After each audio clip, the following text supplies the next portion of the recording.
Muy buenas a todos, bienvenidos a un nuevo programa de Hora UD. En esta semana nos toca pues comentar un palo bastante gordo por parte de la Unión Deportiva Las Palmas. Este lunes perdía 2-1 contra el Albacete en el tiempo de descuento después de un partido, bueno, que se puso muy de cara desde los primeros minutos y como decimos, pues la verdad que un jarro de agua fría, esa remontada del Albacete en un partido en el que de haberlo ganado, y ahora lo comentaremos, era un paso bastante importante para soñar en el final de la temporada. Quedan 12 jornadas por delante para la Unión Deportiva Las Palmas. Estamos en el episodio 26 de Hora UD y como siempre tenemos a Miguel de Jorge para comentar todo lo que ha pasado en esta última semana y en este último partido. ¿Qué tal, Miguel? Muy buenas, Sergio.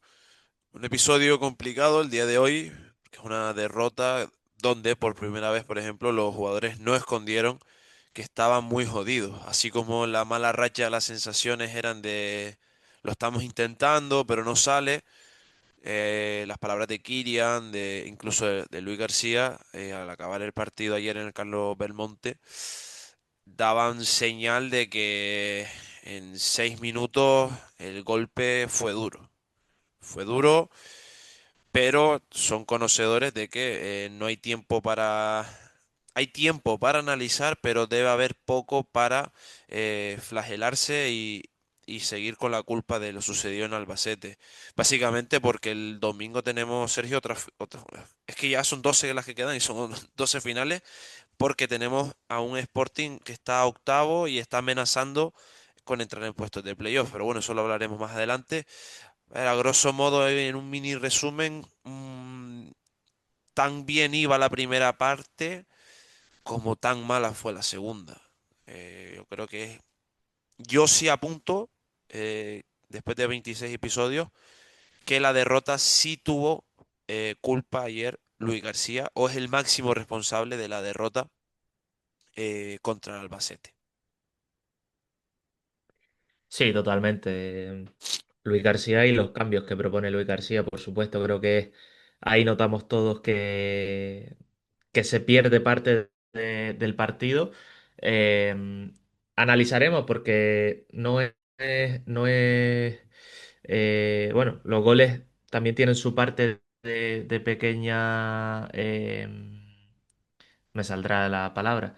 Eh, Hay una serie de bueno, de errores en los decisiones goles. arbitrales, O sea, sí, sí, pero hay sí, una serie de errores tanto de errores puntuales. propios. Exacto. Exacto, sí, de errores puntuales del equipo y también pues temas arbitrales que bueno, que también hay que comentarlos aunque no sean la máxima los máximos culpables de la remontada. Y como dices, un partido, y lo tenemos apuntado y ahora lo analizaremos en profundidad, que yo creo que en la primera parte nos dejó varias buenas noticias y que cae todo por su propio peso en la segunda parte, desde el inicio de la segunda parte. No es que sea con los cambios o sea, con los cambios que hace Luis García que haya un cambio brutal, sino desde el minuto uno de la segunda parte se nota que hay un cambio en la dinámica del partido que ahora comentaremos.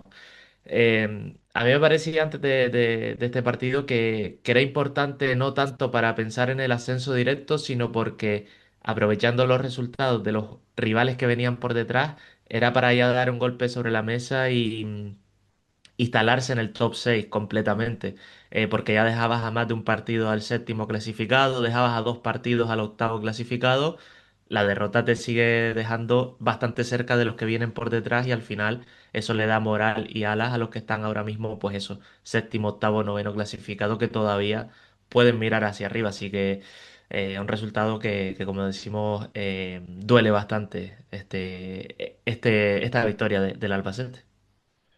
Sí, sobre todo porque das la sensación de que el equipo, eh, si le toca según qué teclas, es muy vulnerable.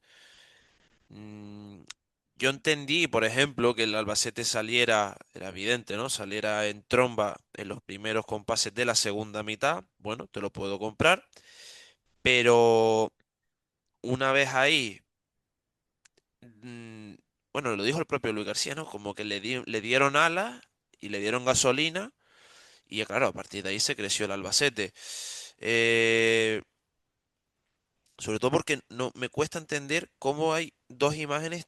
O sea, es que para empezar, el episodio de hoy me parece difícil de analizar porque es un equipo completamente al que todos queremos y queremos tener esa imagen de la Unión Deportiva Las Palmas. Sale la primera parte de ese equipo y su antítesis, o sea, todo lo contrario es en la segunda, siendo los mismos jugadores, porque si no me equivoco, no hay cambio, juraría que no. Salen los mismos al No, descanso, pero hay un cambio de mentalidad y un cambio de chip que no logro entender. Y es más, y si no es por Dean Corca, esa mano abajo que después ya, antes del primer gol del Albacete, que luego Jeff Ted trata de al palo corto ponérsela ahí y ahí sale un reflejo, ya estaríamos hablando del primero.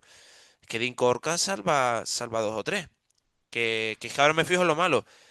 Pero más malo aún me parece no poder haber cerrado el partido, lo ponía en redes sociales en el descanso, no poder haber cerrado el partido en dos, en al menos dos mano a mano claros de José Rodríguez, que oye, pues no tuvo su acierto, pero ahí te podías haber ido al descanso tranquilamente con un 0-2, 0-3 a lo sumo, que ya te ponía las cosas muy a tu favor. Pero claro, le das alas, le das gasolina, no cortas el grifo, no le cortas el grifo al Albacete y ya claro, ya después lo que se te viene en tromba, una mano, eh, con perdón, absurda de Mica Mármol y esa jugada ahí, ese medio de rebote sin necesidad alguna que se le queda al atacante del Albacete, a Oben creo que es, y te hace el 2-1 que no es el 2-1 ya, es la cara de tonto y anímicamente complicado de levantar, complicado de volverte a Gran Canaria. Es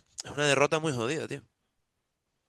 sí, sí, además llega en un momento difícil porque teniendo la victoria como la tenías en la primera parte y sabiendo en qué posición te dejaba esa victoria en la tabla, duele creo que un poquito más incluso esa remontada. Sobre la remontada y esas sensaciones de final de partido, luego ahora en el análisis daremos un dato que me parece importante a pesar de las sensaciones.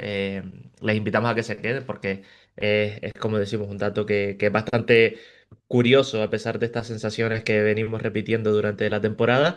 Y antes de pasar al tiempo de análisis, déjame recordar que nos pueden seguir en Twitter en @horaud_podcast. Les invitamos a que ahí nos interactúen con nosotros después de los partidos, que siempre ponemos algún tweet para que nos dejen sus impresiones y poder comentarlas aquí. Hoy traemos varios comentarios. Que Y se también en nuestras desahoguen también, redes. ¿no? Sí, sí, sí, que se desahoguen, Que sí, lo sí. necesitan, claro. También estamos en Instagram y en TikTok, donde compartimos también algunos de los pequeños cortes de los episodios, donde también les invitamos bueno, a que se abran debates en los comentarios que siempre son interesantes. Y como decía también en nuestras redes personales, @MiguelJS98 y @SergioDM con doble S y doble I en Twitter, que también estamos analizando y comentando toda la actualidad de la Unión Deportiva Las Palmas. Cada martes, como siempre, los episodios en YouTube y en cualquier plataforma de audio. Y dicho todo esto, repasado todo esto, vamos ya a diseccionar, a ver las claves de ese partido, de ese Albacete 2 Las Palmas 1.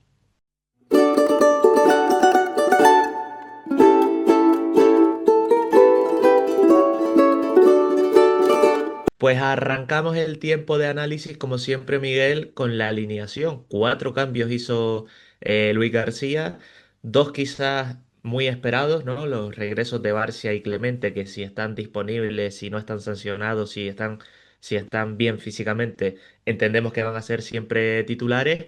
Y luego la entrada de Ale García por Jonathan Viera, que pasó a Fuster al centro de esa media punta, y Ale García lo puso en banda izquierda y Kirian, que sustituyó a Matucci. Te decía la semana pasada, yo estaba viendo a Matucci en un momento bajo de la temporada, en un momento en el que quizás físicamente le estaba costando, y Luis García optó por meter al 20, que además salió como capitán, y por darle quizás más que la titularidad a Kirian, darle ese respiro a Matucci.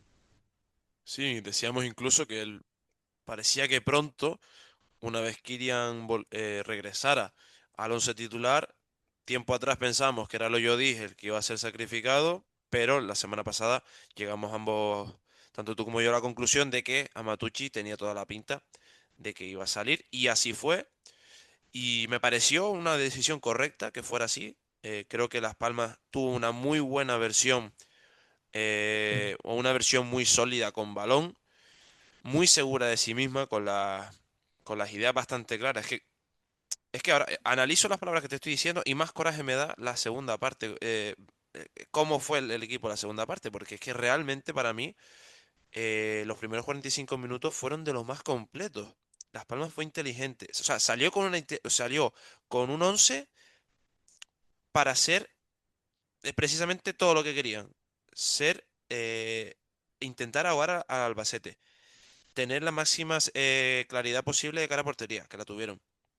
Tener posesiones cuando tocaba. Refugiarse en un bloque medio bajo cuando tocaba. Y eso fue. Se vio ese equipo. Volvió Barcia a la titularidad. Para mí un nivel, si no es el mismo nivel de antes, muy cerca estuvo. Clemente regresó. Quizás el que vio un poquillo más, o con menos chispa, o quizás su chispa fue muy buena tiempo atrás, fue Ale García, pero bueno, poco a poco. Y yo sobre todo el que vi en un estado de forma fenomenal y óptima fue a Fuster. Ya te anticipo que para mí el partido se acaba o ya firma sentencia de muerte cuando el primer cambio es Fuster en la segunda mitad. Pero por lo demás, el equipo que salió ayer en el Carlos Belmonte para mí me encantó y ese 11 y esa idea en grandes partidos o tratar de emularlo en los partidos que nos quedan, no me extrañaría que fuera así y que Luis García abogara por estos 11 tíos. Sí, yo ponía durante la primera parte que con la titularidad de Kirian, obviamente no le podemos pedir el sacrificio defensivo, la capacidad de trabajo con Amatucci. Entonces es un partido para cometer menos errores, para que no te transiten, porque si el Albacete te conseguía transitar, ahí Kirian y Loyodis iban a sufrir. Pero es que la primera parte, Las Palmas controla totalmente eso y además en los momentos en que le toca defender un poquito más o irse un poco más atrás o eso, que el Albacete tenga un poco eh, el mando del partido, que realmente durante la primera parte lo tuvo bastante poco, pero en esos momentos el equipo estaba muy junto, me pareció que caminaba durante todo el campo como un bloque completo, entonces ahí Kylian, si está bien rodeado, si tiene compañeros cerca, no sufre tanto, obviamente.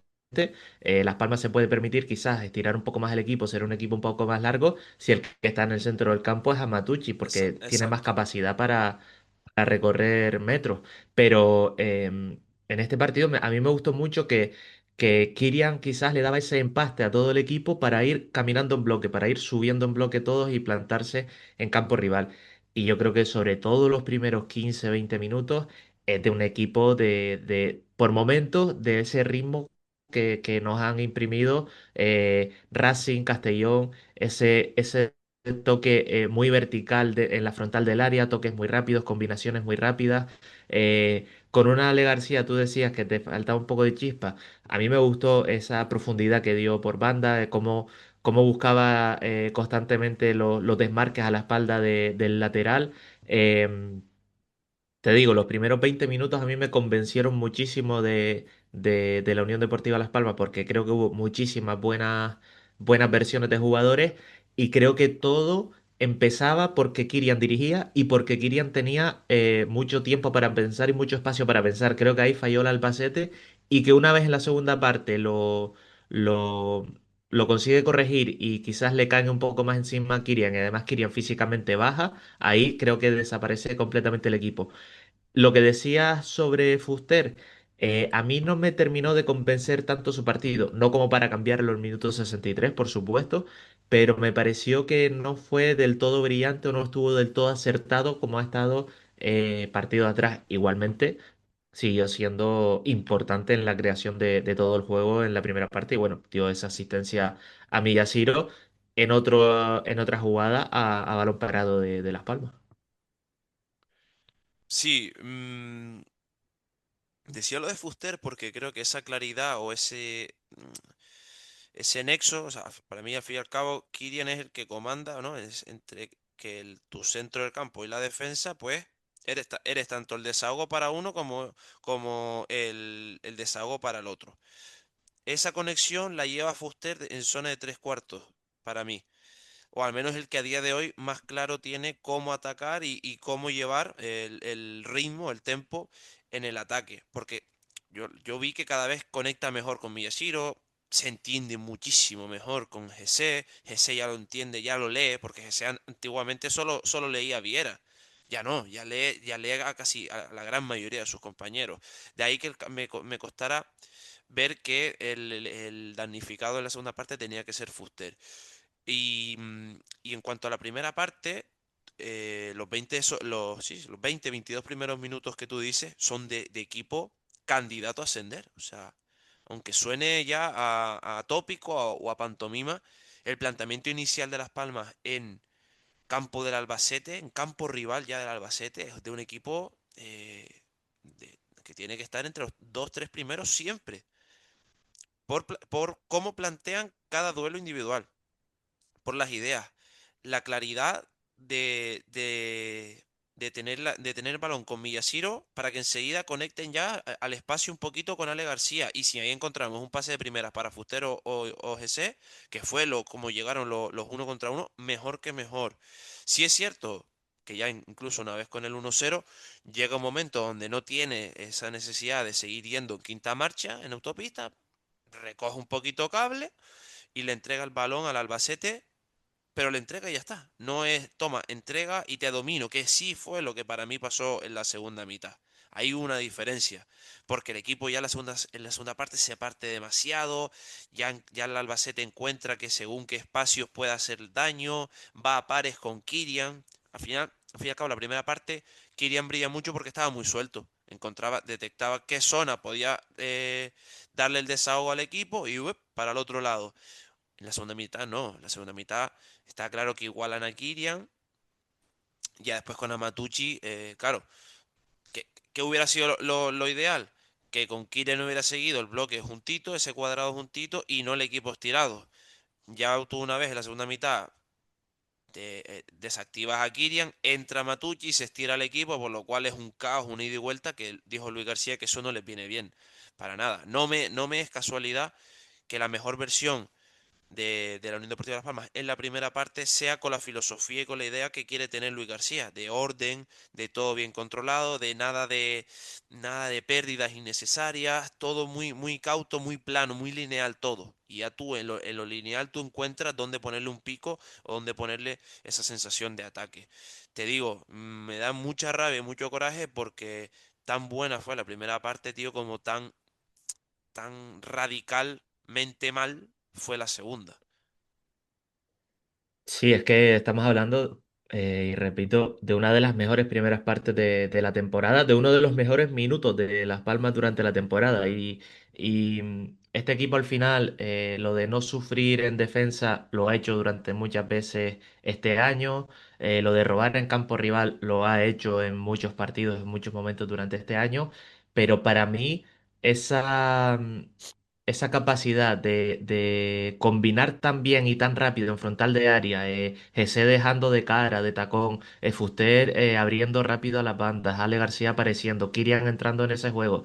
Esa dinámica de juego tan rápida, esas combinaciones tan rápidas, te digo, se me pareció en muchos momentos a la claridad con la que atacan Racing o Castellón y esa rapidez con la que atacan Racing o Castellón, que quizás es lo que más le ha faltado, donde menos se puede parecer Las Palmas a esos dos equipos. Y te digo, durante 20 minutos a mí me convenció muchísimo esa parte del juego de la Unión Deportiva. Y me parece que con el nivel si Las Palmas consigue tener el nivel de Kirian que tuvo en la primera parte, que Kirian sea capaz de llevar el mando del partido y que sea capaz de controlar los ritmos y de ser él el que decida cuándo acelerar, cuándo frenar y cuándo hay que atacar y cuándo hay que mantener el balón. Con ese nivel de Kirian, Las Palmas tiene que ser candidata número uno al ascenso directo porque Kirian, obviamente, a ese nivel es un jugador de primera división y un jugador diferencial, porque en la toma de decisiones y en la capacidad de acertar pases es diferencial. Y mm, para muestra los datos, que es que hizo 69 de 71 pases posibles en la primera parte. O sea, una burrada. Claro, es que todo con Kylian bien, todo el juego de Las Palmas pasa y debe pasar por sus botas. Y me parece una decisión totalmente acertada. También te digo, ¿cuándo llega esta versión? Cuando, por ejemplo, te encuentras un error o sí, un error de base en el planteamiento del otro equipo. Ya luego la segunda mitad, ya ahí, no sé los datos, ya ahí probablemente cambie la historia. Y todo esto, y ya probablemente estaremos cerrando la primera mitad, sin mencionar, Sergio, a un Enzo Loyodi, que en todo lo que llamamos de programa no lo hemos mencionado y que para mí, eh, lo estaba viendo ayer y pensaba, yo, joder, tío, es de largo, para mí, de los centrocampistas, donde una vez controla y se perfila, de los futbolistas más complicados de quitarle la pelota en toda la segunda división. Ese control orientado que deja atrás simplemente con su movimiento del cuerpo en salida de balón, ayer en la primera parte e incluso en algún momentito de la segunda le sale, pero daba un desahogo y una rapidez ya para generar una posible transición. Tiene que aprovechar mucho más eso la Unión Deportiva Las Palmas. Y creo que es una muy buena noticia y también nos está viniendo, o lamentamos un poquito, ese bajoncito de Amatucci, pero vamos a apostar o poner todos los huevos en la cesta para intentar que esta versión de los Yodis no cambie, es clave. Es clave porque tenemos un jugador enchufado en defensa y con una agilidad mental en ataque fundamental. O sea, porque al fin y al cabo Sí, Kylian me da como esa calma, ¿no? Venga, el del timón, tú me diriges, ¿para dónde vamos? ¿Para allá? Vamos para allá. Pero cuando hay que darle vamos a despertarnos un segundo, ese es lo Yodi. Y esa combinación para sentarnos y tener orden es que es vital. Y a lo mejor ese centrocampista que le daba esos pulmones extra ya cuando tocaba, ¿te acuerdas que lo decíamos? Que quizás no hubiera venido bien un fichaje y demás, no sé qué. A lo mejor en ese rol o ese mini rol ahora en este último tramo de temporada lo puede tener a Matucci. Y no es mala noticia tampoco. Puede ser bueno para ambos. Pero claro, tenemos que ir por esa línea los 90 minutos, no un 45 sí y el resto no. sí, total. O sea, Matucci está, perdón, Loyodis está ahora mismo en un momento de forma, vamos, pletórico. Yo creo que sobre todo todo se inicia porque creo que físicamente se encuentra muy bien y se le ve porque recorre muchísimos metros, aparece en la frontal del área propia y en la frontal del área rival. Es capaz de repetir esfuerzos, cae a banda, incluso ha intentado no sé si en este partido, pero en partidos anteriores, de que cae a banda, intenta llegar a línea de fondo, intenta apurar a la línea de fondo. Es decir, creo que el Oyodis está, te digo, en un momento de forma pletórico. Y te engancho ya con lo último de la primera parte, aunque también ocurre en la segunda, que es esos giros del Oyodis que consigue en tres o cuatro ocasiones conectar con un GC que, como decías tú antes, no está fino de cara a puerta en este partido. Son Creo que tiene tres oportunidades que para el Raúl Lisuain y la cuarta que sí mete, que se lleva al portero y demás, acaba Es fuera de siendo juego, sí. un fuera de juego bastante claro.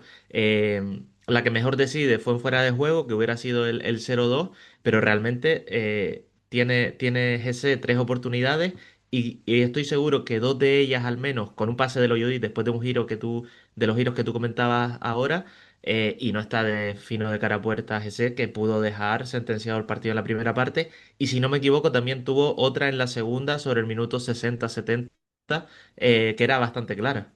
Es que para mí esa era la más clara y es la de largo, la que peor decide porque sale y se le intenta medio picar, pero sale casi en la zona de la barriga del Lisuain, pero estaba en cuanto a orientación hacia portería, estaba clarísimo. O sea, esa era una ocasión muy clara, pero vamos, volvemos siempre a lo mismo. Ocasión muy clara para un aficionado que lo ve sentado en su sillón, o un aficionado que está en la grada, pero hay que estar ahí, delante y demás.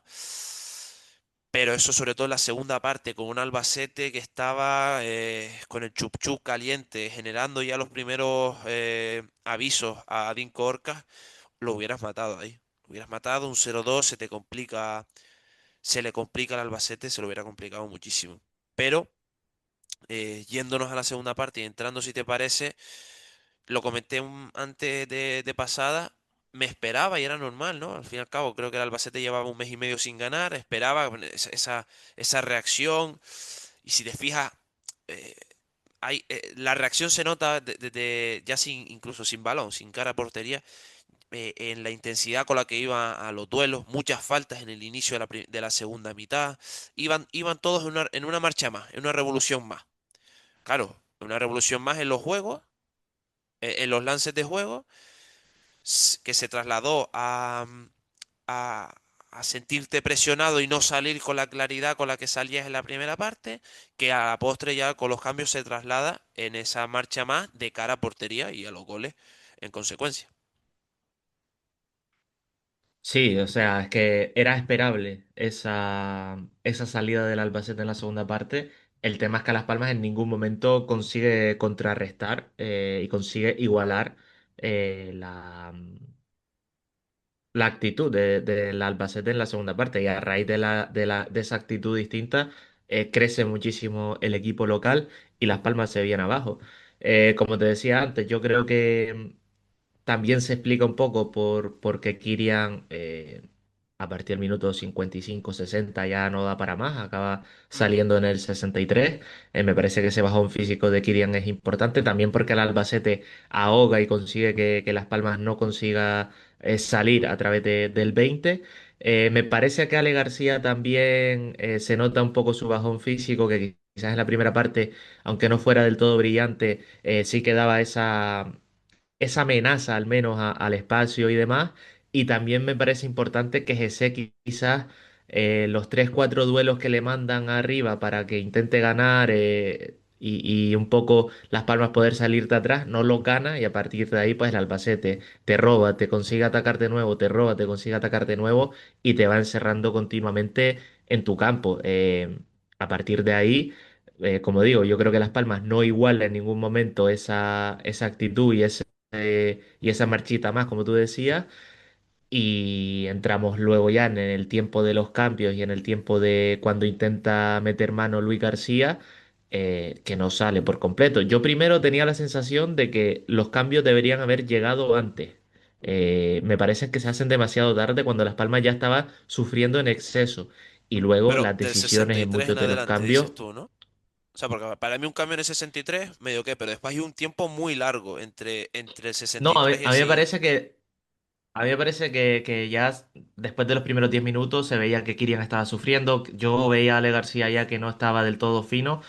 Yo hubiera metido mano antes para intentar cortar el ritmo del Albacete. Al menos yo lo veía así.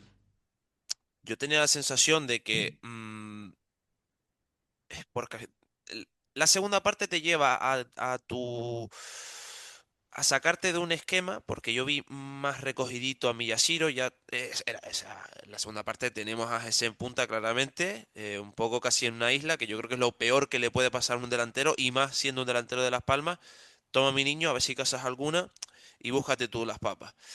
Por lo cual ahí el bloque se te rompe, se te estira el equipo, se rompe el bloque, como digo.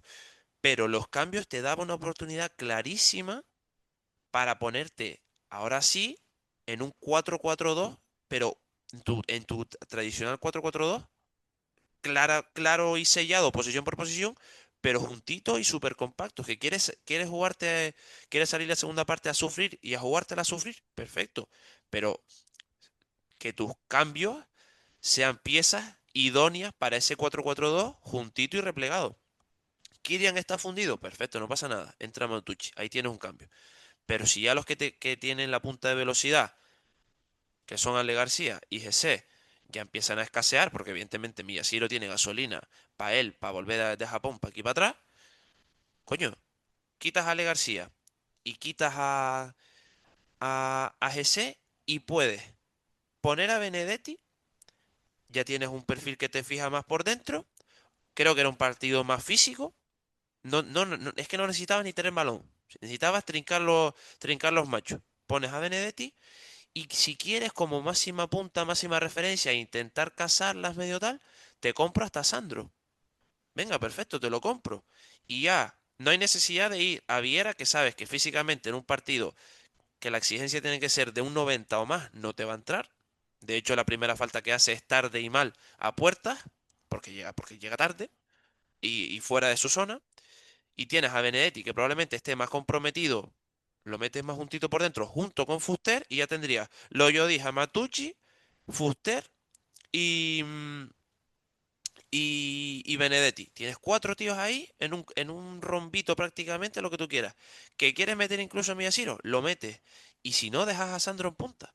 Pero no podías aguantar a Jesse hasta el... Bueno, es que de hecho Jesse jugó todos los 90 No, minutos, no, creo. ese vuelo 90 minutos, claro, Claro, claro. claro. O sea, es que eso es un suicidio automáticamente, sabiendo en un partido de exigencias tales como la que te ponía el Albacete ayer. Ahí era un error clarísimo. Que quieres meter al SOG, perfecto.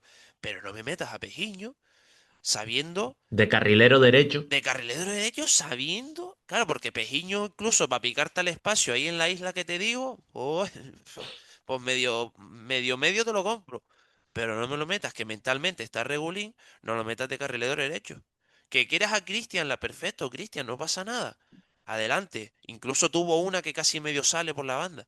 Pero joder, piensa, si el mayor peligro estaba en el centro, júntate, ciérrate el espacio, ciérrate el equipo y no le des ni un chance al Albacete, tío. A ver, yo es que en la segunda parte lo que le estaba faltando, lo que le fallaba a Las Palmas era que no ganaba duelos y que el Albacete te estaba pasando por encima. Y lo que haces es quitas a tu jugador más en forma o de los más en forma que es Fuster para meter a un Viera que no te va a ganar duelo, mantienes a un GC que no te está ganando duelo. eh, es cierto que metes a una Matucci que más o menos te da un poquito más de pierna en el centro del campo.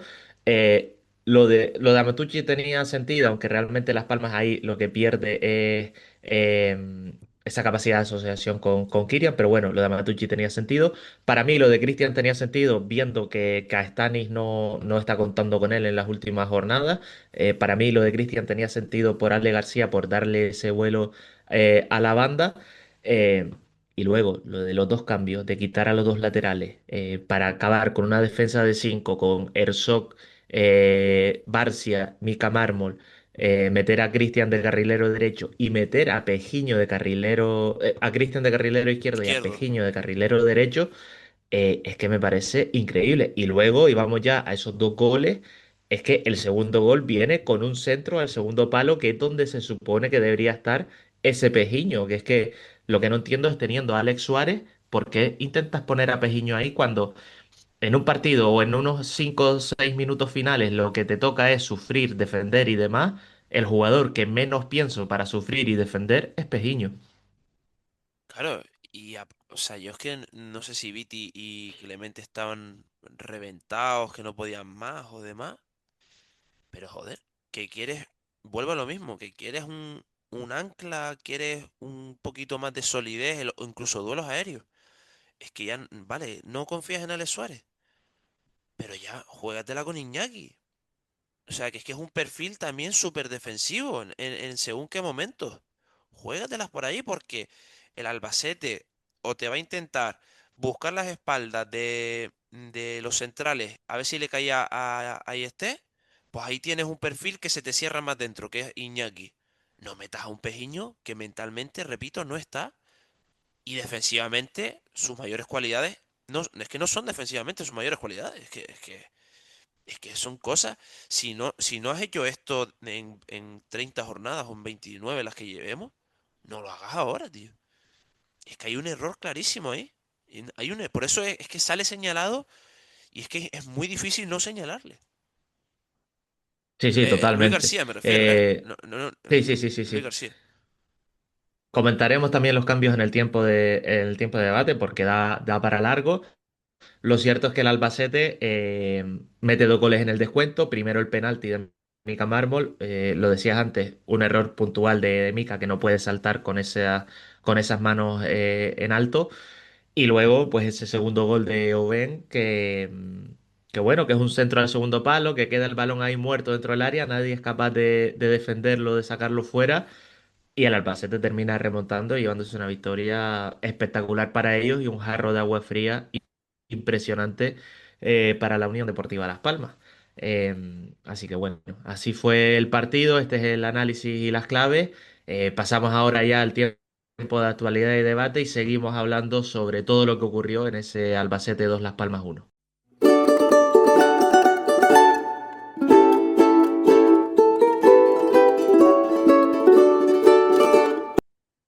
Para abrir todo este tiempo de análisis, de más debate, de más actualidad sobre la Unión Deportiva Las Palmas. Abrimos también un poco, si no da tiempo, a toda la actualidad que ha dejado este fin de semana y estos últimos días, todo lo que tiene que ver algo con el estadio y demás, que es importante, que ya se empiezan, parece que a mover alguna que otra cosita. Pero antes, como siempre hacemos, Miguel, el MVP del partido. No sé con quién te quedas para ir cerrando un poquito ya esta derrota en Albacete.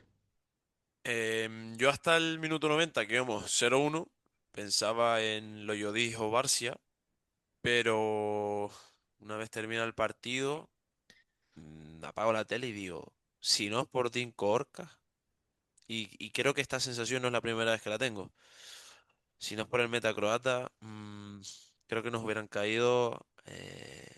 Creo que la derrota hubiera llegado mucho antes, por lo cual yo me quedo con él como MVP.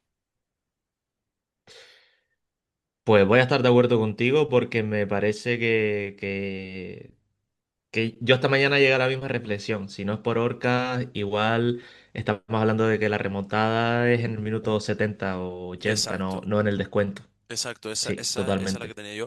Y llego también a un pensamiento, no sé cómo está el tema contractual con Dinko Orca, pero no me extrañaría que si termina o si empieza el verano, mejor dicho, Las Palmas no está en primera división, que espero que no sea así y estemos celebrando el ascenso, pero en caso contrario, no sé yo si Dean Corcas estaría el año que viene en la Unión Deportiva Las Palmas. Creo que es de largo, o me cuesta meter en el mismo saquito a los demás porteros de la categoría y creo que tampoco no somos conscientes de que cada jornada el croata nos está salvando o al menos está dejando muestras de que es un auténtico porterazo. Es un auténtico porterazo el croata. Sí, sí. Se habla poco de su rendimiento y de su nivel, porque en muchos momentos de los partidos pasa desapercibido, y creo que ahí está una de sus cualidades o de lo que hay que poner en valor. Las Palmas en momentos o en partidos ataca mucho, juega mucho lejos de su propio área, pero luego Jorca siempre está, cuando los rivales aparecen dos, tres veces puntuales, Jorca siempre está, Jorca siempre, que Exacto. siempre o casi siempre aparece, y esa capacidad de concentración para estar ahí metido en partido, incluso cuando no te disparan mucho, es importante creo que es algo destacable. Luego, más allá de que mm, creo que le hemos visto todos un paso adelante en cuanto a manejo del balón con los pies y demás, que es algo que se pide en esta Unión Deportiva Las Palmas. Pero a mí, sobre todo, esa capacidad de concentración durante 90 minutos, a pesar de que quizás no le tiren en exceso, pero que en los momentos clave aparezca, me parece de destacar porque es algo meritorio. Eh, y más allá de eso, pues sí, se pueden hablar de muchos jugadores. Decíamos que la primera parte de Kirian, el momento pletórico del Oyodis, eh, un Barcia que creo que no gustó su nivel o no volvió a convencer su nivel, Ujú. y un Miyashiro que, oye, tres goles en dos partidos y ya iguala a Kenji Fukuda como el máximo, el japonés más goleador de la Unión Deportiva Las Palmas. Solo han habido dos, pero bueno. Tenías que decir, el dato tenías que darlo, ¿no? No, me pareció curioso, la verdad, que ya haya igualado a Fukuda. Sí, como aspecto, simplemente una pincelada rápida sobre el nipón. Decíamos la semana pasada, ese jugador que rebaña las jugadas o que huele, ¿no? Por dónde puede haber peligro. Oye, eh, el gol es que muestra o relata esto que estamos diciendo. O sea, quizás los ojos que se van, si eres defensa, tus ojos van ahí, hostia, cuidado con ese. Mika Mármol, cuidado, tal, no sé qué. Y el que menos piensa que puede tener más peligro o más posibilidad de chutar a portería es Miyashiro. Pues con él se contó la jugada y con él llegó el 0-1, que lo ponía por Twitter. Me parece uno de los goles Es que soy muy fan de las jugadas a balón parado, Sergio. Cuando una jugada a balón parado sale bien, es que queda muy bonito, tío. Y dices tú, coño, qué bien trabajó el equipo. Primero que bien leyó al Albacete, cómo defendía los córneres, pero que bien trabajó el equipo para que llegara a gol.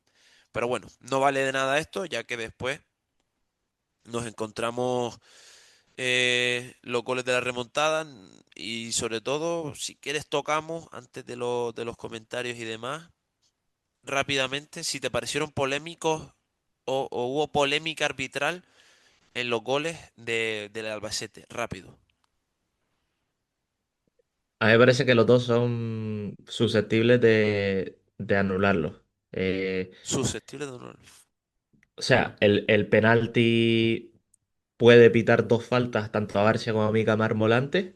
Es cierto que la falta que le hacen a Mica Mármol no, no es lo que hace que Mika Mármol salte con las manos en alto. Es decir, primero hay un empujón a Mika Mármol da dos pasos para atrás para volver a recoger la posición y ahí es cuando salta con la mano en alto.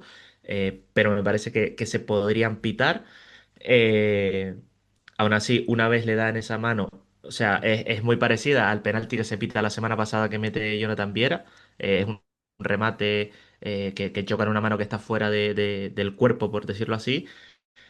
Y luego el segundo gol, que yo en directo no me doy cuenta de ese posible fuera de juego posicional de Vallejo, viéndolo repetido y viendo algunas tomas bueno, de algunos cortes en redes y demás, me parece que es el típico gol que se suele anular y que se anula bastante porque el balón pasa al lado del jugador que está en fuera de juego. A mí, si me preguntas, te diría que es casi más anulable el segundo gol que el penalti. Tío, pues yo tengo la sensación al revés. Me parecía más posible de anular el primero que el segundo. Sí que es verdad que el segundo, no más que he visto una toma lateral. Quizás si le pones una toma desde atrás del portero, desde la portería, que no sé si se la pusieron o no, al árbitro puede dudar. Pero el primero, es que el primero se me junta, que es una mano muy torpe, muy tonta, y que la primera imagen con el Carlos Belmonte apretando minutos finales, todo ahí, esa tensión, esa adrenalina, todo, la primera toma que le pone al árbitro es un frame parado con el balón impactando en la mano. Por lo cual ya, como si fuéramos a ligar con una chica, empezamos mal, ¿no? Pues la primera sensación la primera toma que tiene ya es mala. Luego que te empiezan a Que, dar. ojo, una cosa importante, que salieron los audios del VAR anoche, según el árbitro es un contacto normal del fútbol, las dos faltas, tanto la de Barça como la de Mica Mármol, por eso no las pita, ¿eh? Para el árbitro es algo normal del fútbol. ¿Para el árbitro VAR o para el árbitro Para el árbitro árbitro del campo, le parece que del los campo? empujones, sobre todo el de Mica Mármol, le parece que es un contacto normal del fútbol y por eso no pita falta y pita el penalti. Pero el problema es que después, a la semana que viene, probablemente nos pite otro señor contra el Sporting y sí le parece que hay un contacto punible. El problema es el criterio, o sea, esto creo que no. Entrar Sí, aquí total, yo en es, eso. entrar aquí es perder Yo estoy en tiempo eso, o sea, porque. exacto, exacto. No es entrar en esta jugada sola, sino es entrar en el criterio toda la temporada. Y yo en eso sí que estoy muy de acuerdo. O sea, esta falta se puede pitar o no se puede pitar, o sí o no, tal y cual, y podemos estar dándole vueltas 30 minutos si quisiéramos, pero realmente donde hay que incidir es en el criterio de los árbitros durante toda la temporada, que es donde creo que muchas veces no se pone el foco y es donde creo que sí debería ponerse. ¿Sabes? También le condena, creo, a Mika Mármol, que él se siente desplazado, pero solo salta con una mano. Por ejemplo, Barcia, si tú ves la jugada, Barcia sí como que él sí se siente desplazado, no sabemos si con la suficiente fuerza o no, pero sus dos brazos van al aire, por lo cual tú ya medio intuyes o tienes una deliberación más a favor o en contra, porque tú ves, oye, falta, se desplazó Barcia, está, pero es que Mika Mármol salta solo con una mano. Es que es una jugada muy rara. Y llega el balón y le toca en la mano, en la palma de la mano. Y es, o sea, O por sea, desgracia es muy a fácil mí, pitar ese penalti, creo yo. En la era del VAR, ese penalti se pita siempre. Y Exacto, repito, exacto. el que se le pitó al Ceuta la semana pasada en ese remate de Herzog, que luego el penalti no mete Viera, digamos que la mano es una posición distinta, pero es la misma, el mismo tipo de mano, ¿no? Es un remate de uno de los delanteros que rebota en una mano que está fuera del cuerpo de uno de los defensas. Y por ejemplo, el de la semana pasada, que lo hace Bodiger, no tenía grandes peligros en contra de la portería del Ceuta, pero lo pitan porque es una mano que se pita en la época del VAR. Eh, por eso digo que lo que a mí más me parece que puede ser es una falta previa que el árbitro considera que no es. Y en cuanto al segundo gol, no sé si recuerdas la semana pasada, contra el Ceuta, el primer gol se revisa porque Fuster tira y el balón Sí, pasa cerca de Viera y se revisa la interferencia de Viera. Y está varios minutos revisándose. Y esta semana me parece que la revisión es demasiado rápida porque viendo la repetición del gol. Vallejo está en una posición más que dudosa. A mí, más que otra cosa, lo que me parece es que es una revisión esta semana demasiado rápida, sobre todo comparándolo con algo que le pasó a Las Palmas la semana anterior. e incluso ya si me voy un poquito más arriba y retrocedemos 2 semanas, en la ida de la Copa del Rey en el Wanda, ese gol del Barça que toca, no sé qué, es más o menos un juego fuera de juego posicional que está como casi 7 minutos decidiendo si sí o si no. Es que es el criterio, o sea, depende mucho qué árbitro, cuánto quiera mirarlo, cuánto y demás. No es poner en duda su trabajo, pero es poner en duda el criterio que tienen para trabajar, que me parece algo totalmente diferente. Sí, sí, total, total. También te Yo, digo, y perdón un segundo nada más, si ese balón no queda, si no le das chance a una segunda jugada, si ese balón lo mandas a tomar viento, no hay tiro de Oben, ni Vallejo en posicional, ni historia. o sea, primero, si el partido queda 0-1 porque se anulan tanto el penalti como el gol, eh, y además posiblemente el segundo gol venga porque el Albacete consigue empatar, si no hubiera obviamente sido un papel totalmente distinto, un guión totalmente distinto en los últimos minutos, pero que si no hubieran pasado, si se hubieran anulado los dos goles, eh, creo que estaríamos criticando igualmente ese paso atrás de Las Palmas y ese Sí, sí, sufrimiento en la segunda parte, o sea, eso no hay duda. sí, sí. Obviamente, quizás estaríamos destacando esa capacidad de aguantar el resultado y de saber sufrir de Las Palmas, eh, pero obviamente al final lo que decanta es el resultado y las sensaciones que deja el equipo es que, bueno, que al final se echa atrás, intenta saber sufrir y no lo consigue porque falta contundencia en esas últimas minutos y esas jugadas colgadas al área. Y al cabo, los cambios fueron clave. Y creo que pasamos en concreto de los cambios no cambian el partido a que los cambios han empeorado el partido. Creo yo que te acuerdas de esa Y los tónica. no cambios también, ¿eh? Me refiero, lo de GC me Y parece los también no. bastante ¿Verdad? importante. ¿Verdad? Sí, sí, sí, por supuesto. El hecho de mantener a GC los 90 minutos, no porque sea GC o porque lo tenías que cambiar, simplemente porque quizás te hubieran venido, bueno, sí, quizás no, te hubiera venido bien unas piernas frescas para según qué tramo del partido. Vuelvo a decir lo mismo, tenía una oportunidad muy fácil Luis García, eh, claro, esto es a toro pasado, pero firmemente lo pienso y repito lo mismo. Introduces un perfil Benedetti, que no es un perfil que le guste estar tanto en banda, un poquito más centrado. Mantienes a Fuster, cambias a Kirian por Amatucci, ahí tienes un pulmón y apuestas, quitando a Ale García y quitando a GC, apuestas por un Sandro arriba nada más, tienes una opción mejor que la de ayer. ¿Que no lo quieres esa? Mete un perfil más defensivo en el centro del campo, no metas un perfil defensivo. Es que por poner un defensa más, no vas a defender mejor.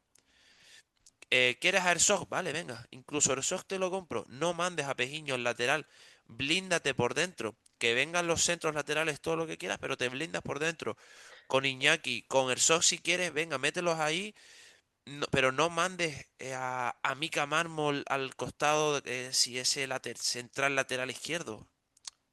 Tienes a Cristian, que lo ha hecho bien defensivamente también. Pues, coño, antes de hacer probaturas extrañas, no sé qué, manténlo posición por posición. No era un partido para hacer probaturas, para experimentar, sabiendo la mala imagen que estaba dando la segunda parte. Es que yo soy el entrenador del Albacete y meto a Yefté y la respuesta que veo del técnico rival es que mete a Herzog, a Pejiño fuera de zona y a Cristian fuera de zona. Yo lo que pienso es que está cagado. Si estás cagado, es que voy a por ti, voy a ir a morder porque sé que el segundo gol puede llegar. Es que es evidente, es que se lo dejó a huevo ahí, tío. Totalmente, o sea, yo creo que sobre todo los dos últimos cambios es de que le superó el partido a Luis García. Y repito, acabar con Pejiño de carrilero derecho en una defensa de 5 con Cristian en el otro carrilero, tres defensas ahí con Herzog en el centro, que no has probado de aquí para atrás, no has probado mucho. Por el juego Eh, aéreo, quizás. Es que. yo entiendo, o sea, yo lo de Herzog lo entiendo porque se esperaba, obviamente, ese bombardeo continuo al área. Pero no sé, no desvirtúes tanto al equipo, metes a Barcia de lateral derecho en vez de Pejiño, no sé. Eh, No, no, ahí o no me quitamos a fallaron Viti. cosas. Simplemente no quitamos a Viti y ya está. No sé, porque eh, yo Sí, no vi luego Luis tantas García, subidas es de verdad Viti, no que las vi. El cansancio que era por subir. No, sí, es que Viti no, para mí no tuvo un partido tan de ataque. Luis García deja caer que Viti y Clemente iban como muy justos al final del partido y demás. Me imagino que cargados por la temporada. Eh, pero es que no consigo comprender sobre todo los dos últimos cambios y lo debiera. Que es que volvemos otra semana más. No sabemos para qué está Benedetti, no sabemos cuál es el nivel de Benedetti. ¿Que era el partido para meterlo? Quizás no, porque el Albacete te estaba comiendo, pero por supuesto que lo que no era partido para meter a Jonathan Viera, pero por supuesto, o sea, es que es más, Jonathan Viera, obviamente no puedes adivinar lo que va a pasar en la primera parte, pero el partido que tiene que jugar Jonathan Viera es más parecido a lo que ocurre en la primera parte que a lo que ocurre en la segunda parte. Es decir, Total, cuando tú tienes el totalmente. control, cuando tienes el dominio, ahí es cuando puede jugar Jonathan Viera y moverse por toda la media punta. En la segunda parte, cuando ves que el Albacete te está ganando duelos, que te está superando físicamente, no puedes meter a Jonathan Viera porque no te va a aportar nada. O sea, porque ya lo intentaste contra el Castellón y lo que hizo fue perder balones y perder oportunidades. Y en este partido te pasa lo mismo y encima no te va a ganar duelos. Es que, no sé, ya ha pasado dos veces y tiene pinta de que va a seguir pasando. Cuando hablamos de Jonathan Viera parece que es el blanco fácil para las críticas, pero también es que las actuaciones de Viera, según qué contexto del partido, lo ponen en el frente de las críticas. O sea, eh, el acto tiene consecuencias. ¿Es fácil criticar a Viera?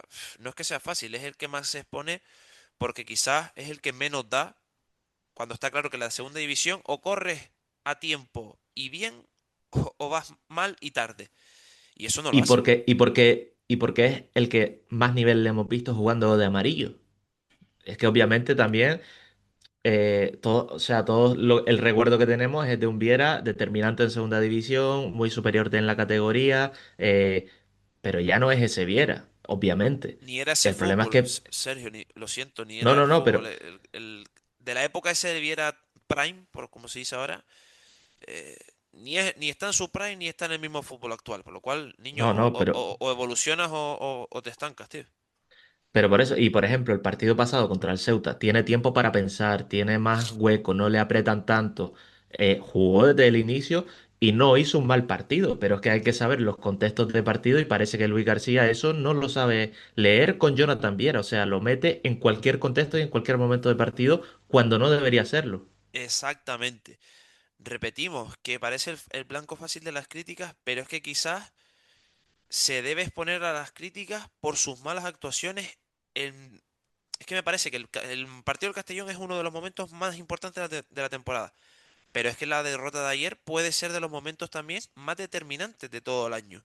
No sabemos, o probablemente no era el contexto más fácil para Benedetti, pero ya que no apuestas por Iván Gil, que ni está en la convocatoria, ya que no quieres meter a Stani, ya que no quieres adelantar a los Yodí, el único de ese perfil similar es Benedetti. Antes, o sea, es preferible optar por el colombiano antes de que volver a optar por un Jonathan Viera que ya tienes la lectura del Castellón en un contexto muy parecido y que te salió mal. Y además o sea, te sale mal y sale señalado, tanto tú como Viera. Y aquí vuelves a darle la razón a la afición y se lo vuelves a poner en bandeja. Repito, hubieras apostado por Benedetti, trincas un poquito al equipo, ese bloque medio bajo, quitas a ese, pones a Sandro arriba y a verlas venir.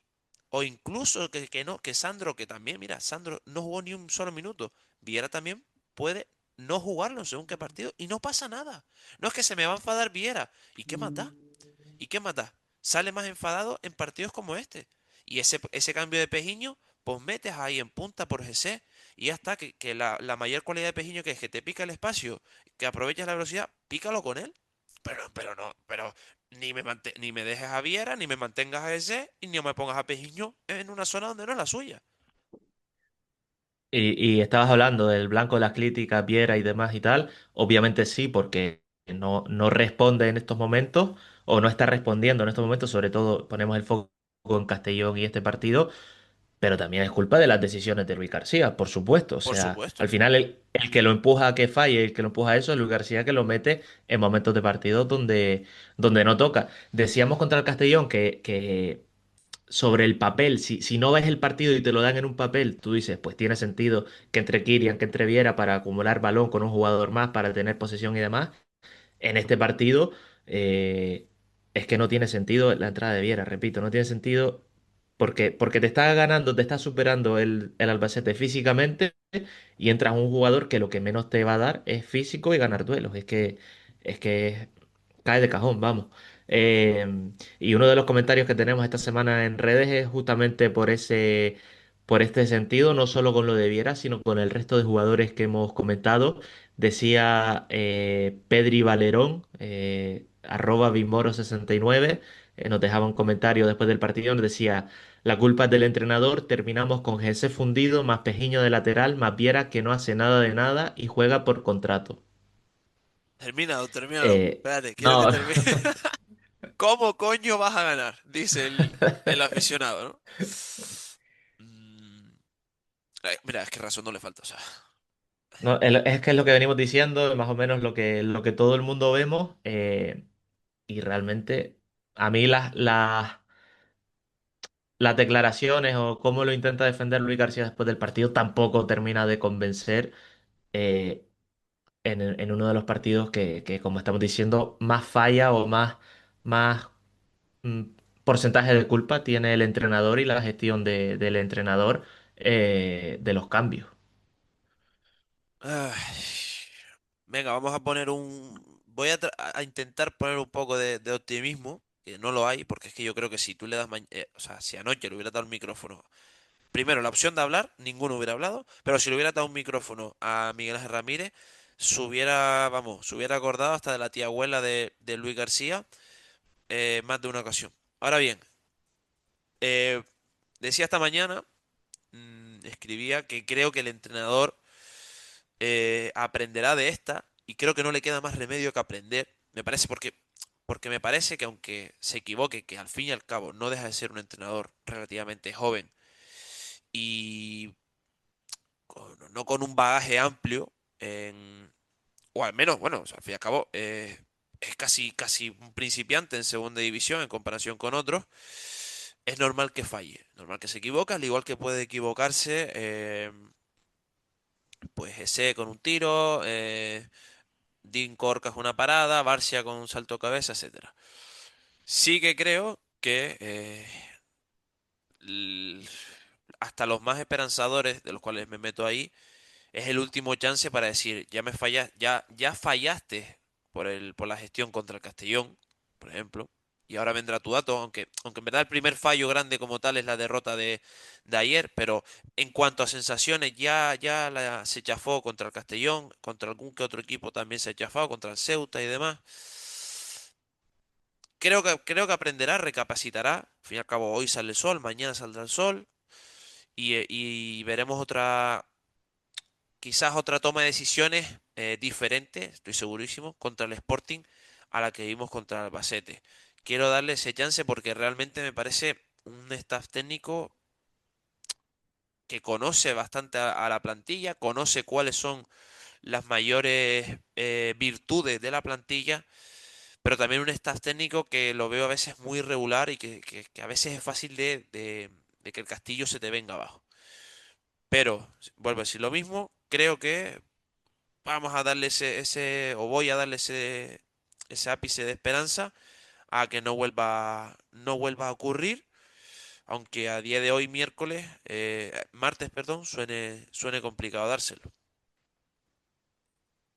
Sí, a ver, yo con el tema del staff y de las decisiones de Luis García, a ver cómo lo consigo explicar. Por ejemplo, para nosotros que somos periodistas, ¿no?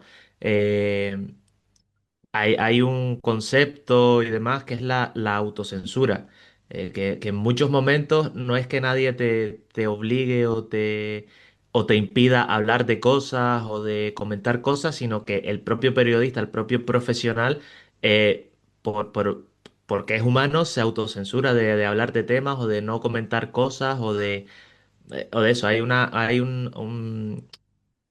Em, Tú mismo te evitas tocar ciertos temas, ¿no? Le puede pasar a cualquier profesional, a cualquier periodista en cualquier ámbito. Muchas veces la gente puede creer que está mandado, que hay algún poder detrás, económico, político, lo que sea, que ejecuta eso, pero realmente en muchos momentos es el propio periodista el que inconscientemente lo hace. Trasladando esto a Luis García, ¿por qué lo digo? Porque, como decía el aficionado, el oyente Vimoro69, decía, Jonathan Viera juega por contrato. Yo creo que no,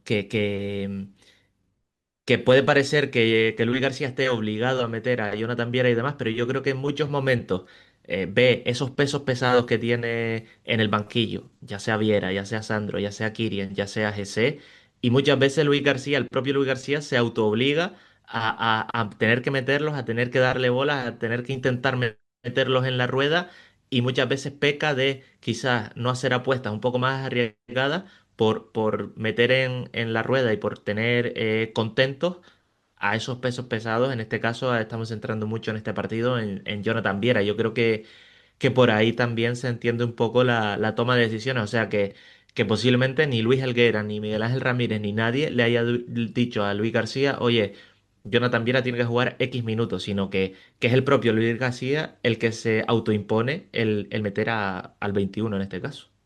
Muy de acuerdo con esto que comentas, pero creo que Kirian también es un peso pesado y no me imagino que la respuesta de 5 partidos suplentes y con 20 minutos entre esos 5 partidos sea la misma con Kirian que con Viera.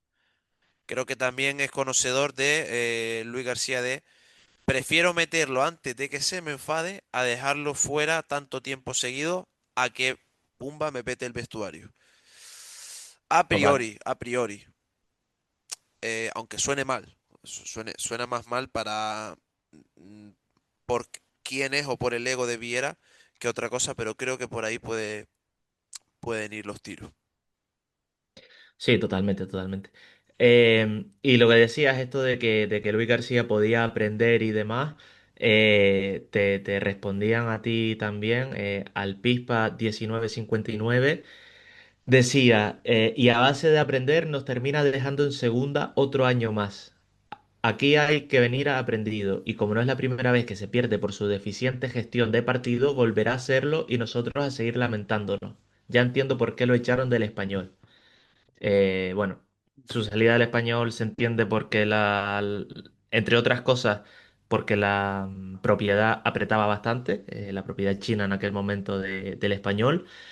Eh, y con el tema de su gestión de los minutos y demás, te lo comentaba antes y es un dato que a mí me parece bastante importante.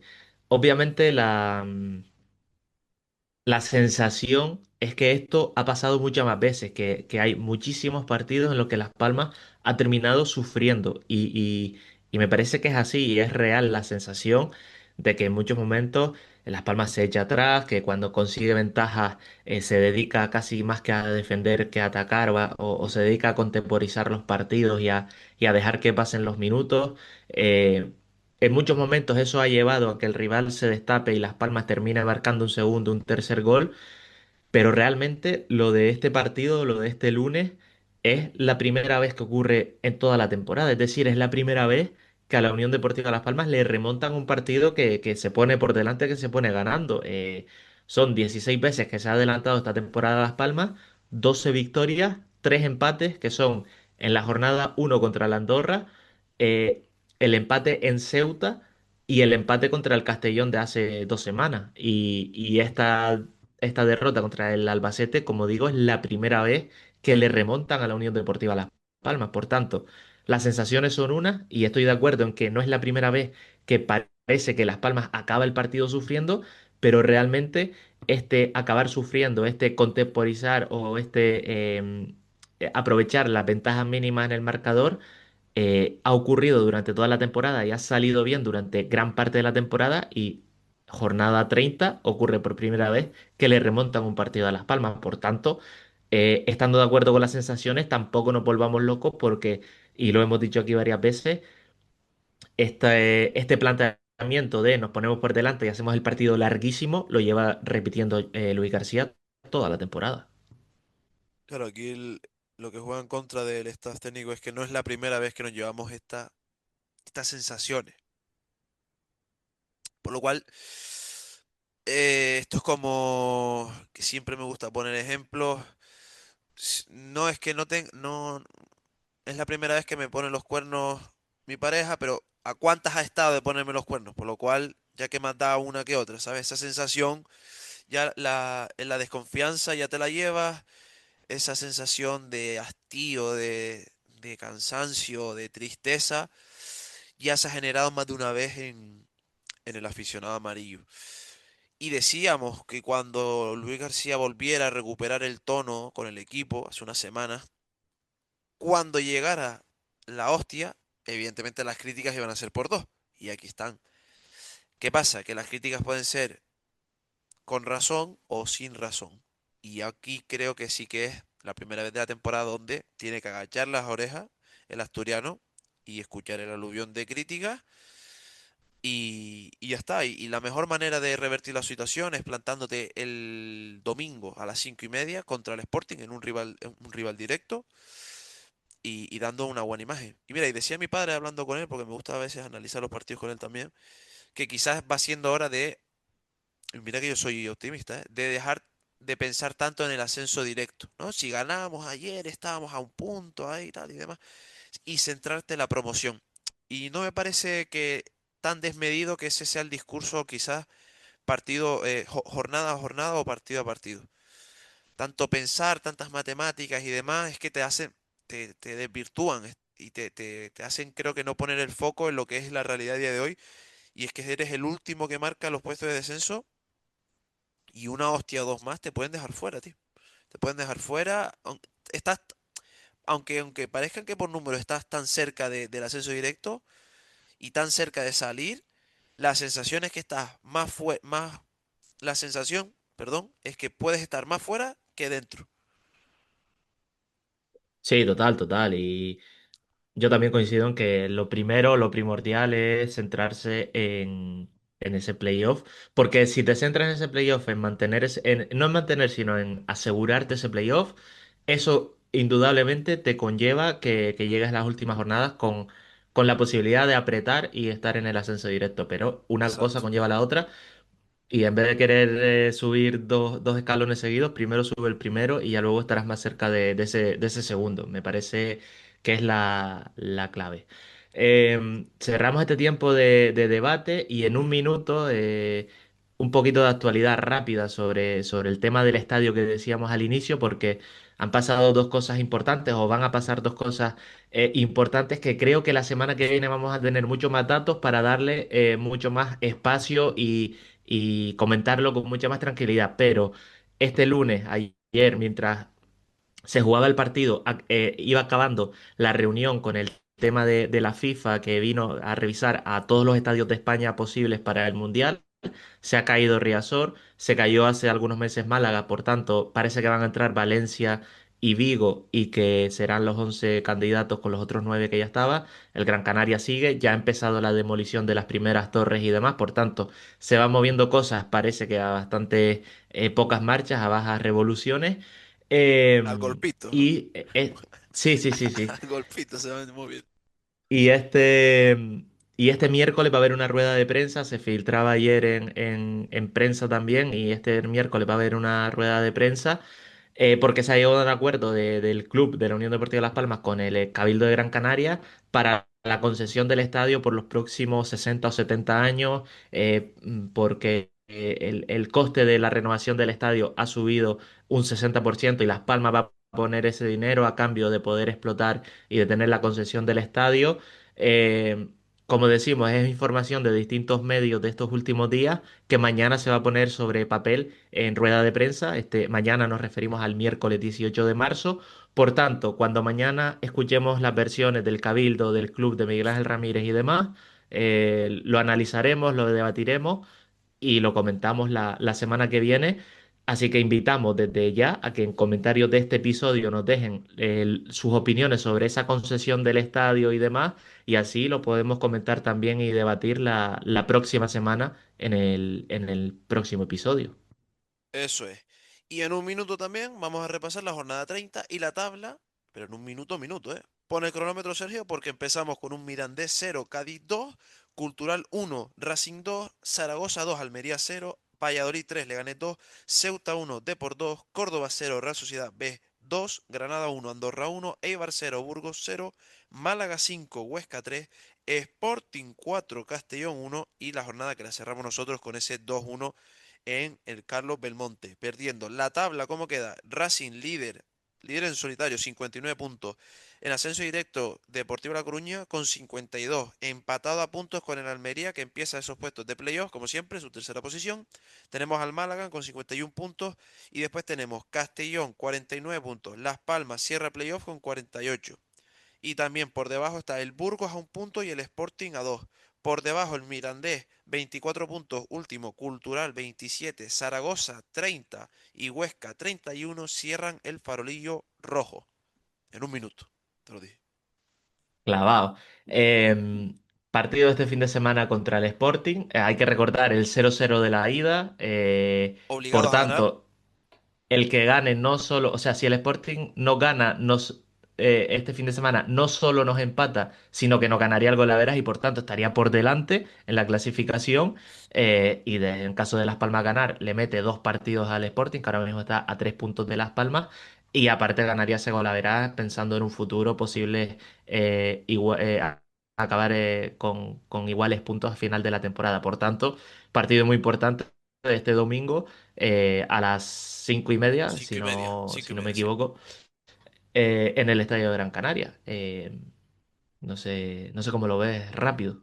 Que es un equipo muy irregular, que según tenga el día te puede salir de una manera u otra. Mucho cuidado con Gelabert y que le gusta sobre todo atacar los espacios también porque tiene algún que otro perfil muy vertical. Pero no queda de otra dar la imagen de la primera parte en el Carlos Belmonte y sobre todo ganar, porque como decía Luis Aragonés, esto va de ganar, ganar, ganar y volver a ganar. Pues hasta aquí este episodio 26 de Hora UD. Nos vemos la semana que viene.